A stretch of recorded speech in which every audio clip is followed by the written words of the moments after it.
Good to see you. I hope that you all are doing well and enjoying this time of isolation and quarantine and learning all kinds of fun new vocabulary words.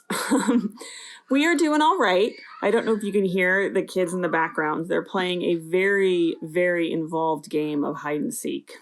It's very loud right now. But Pastor Joel asked me to make a video and share with you some of the things that I have been reading or doing that give me hope and that help me get through this difficult time. And one of the things that I do to help myself deal with the stress and anxiety of the situation we're in right now is I like to go for runs.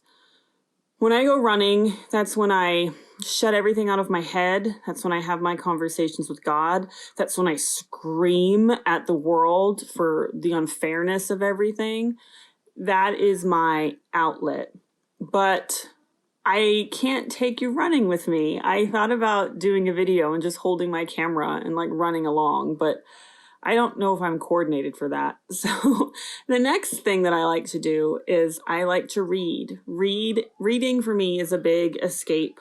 It allows me to enter into a different world and for a moment use my imagination to travel to somewhere else. And during this time, I have been going back to some of my favorite books and reading some of my favorite books over and over again that have always just brought me comfort and have always brought me peace and have always made me feel more at ease with where things are. I like a lot of different books. I like to read books from all different types of genres. Some of my favorite books are Harry Potter. I can't get you those right now because Ethan's reading them. I like the Chronicles of Narnia. I like The Lord of the Rings. I like anything by Marian Keyes. She is a hilarious Irish author. She's so funny. I'm reading a book right now called The Summer of 1778, which is when the Founding Fathers wrote the U.S. Constitution, and it's all about that process. So I read literally anything. I just like to read.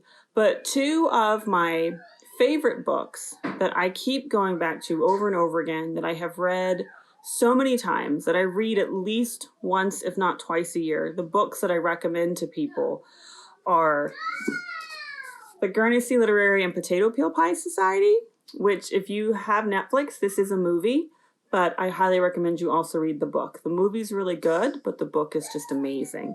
And the other book is actually a series of books by Alan Bradbury, who is a Canadian author.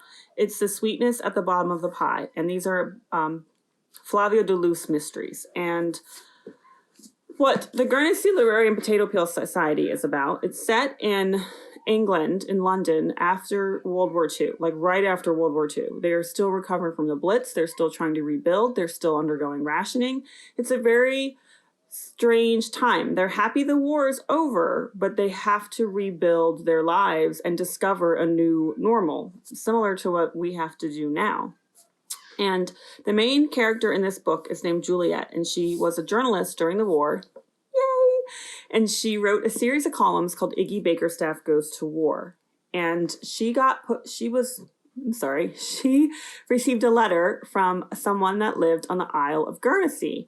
Well, the Isle of Guernsey is a small island in the English Channel, and it is the only part of England that was invaded and occupied by Nazis during World War II.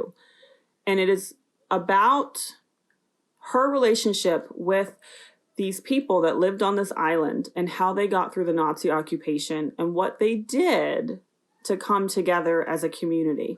And it's a lot about the human spirit and about how we can overcome anything and about love. It's a really wonderful book. I highly recommend it. And I also recommend the movie. They're both really good.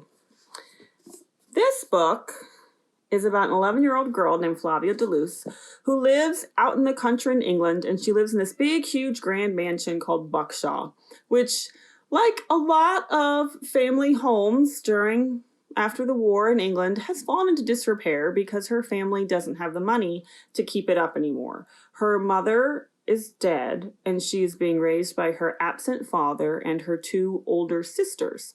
And Flavia has always kind of just been left to her own devices. She's the youngest. She's kind of like Grace. She's raising herself. And she is a chemistry whiz, and she has a passion for poison. Probably because her older sisters pick on her all the time. So I better keep an eye on Grace.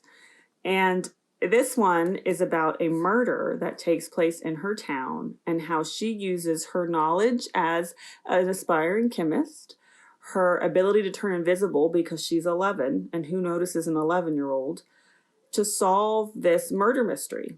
And it is the first in a series of books. I think there's 7 or 8 of them. So if you like murder mysteries, if you like precocious 11-year-old girls, if you just like to laugh, this is a fun little book. Ethan's favorite book is Diary of a 6th Grade Ninja, which is about a middle school child that becomes a ninja. Katie's favorite book is Dork Diaries, and I'm not sure what these are about. I've never read it, but she says it's lots of fun and it's funny, and she really likes it. She's read this a bunch. Grace's favorite books actually, it's the Shape series by Mac Barnett, and there's triangle, and there's circle, and there's square, and there are 3 friends. Yay! And it's about the fun that they have on their little adventures and the things that they get into. It's very simple books. She loves them. So I hope that you are doing well. I hope that you find something that brings you joy during this difficult time, something that helps remind you that it's not always bad, and we can get through this because we have been through worse as human beings. We've been through worse and we've survived it. So stay home, stay well, and I hope to one day see you all again soon.